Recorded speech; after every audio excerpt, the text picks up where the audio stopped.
আসসালামু আলাইকুম। KMC24 টিভির পক্ষ থেকে সকলকে জানাই শুভেচ্ছা ও অভিনন্দন। আন্দোলনে পুলিশের ছেলে হত্যা মামলার আসামি ও 5 পুলিশ কর্মকর্তা।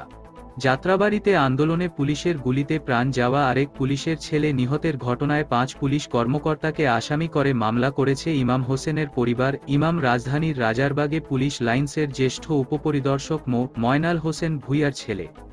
মামলায় বিবাদী করা হয়েছে যাত্রাবাড়ী থানার তৎকালীন OC Zakir Hossain, DC Iqbal হাউসেন, ADC Shakil Mohammad Shamim, AC Tanzil Ahmed ও এসআই শাহাদাত আলী।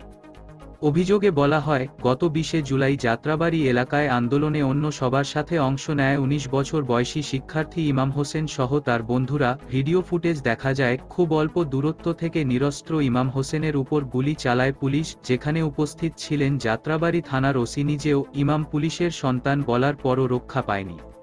তাকে টেনে হিচড়ে হাসপাতালে নেয়ার চেষ্টা করে আরেক বন্ধু রাহাত। একটা পর্যায়ে পুলিশ রাহাতকেও গুলি করে, পরে বন্ধুর মরদেহ রেখেই জীবন রক্ষা করে রাহাত। সকল প্রকার আপডেট, সংবাদ, ফানি, বিনোদন ও সামাজিক ভিডিও দেখতে আমাদের চ্যানেল KMC24 টিভি সাবস্ক্রাইব করুন। ধন্যবাদ।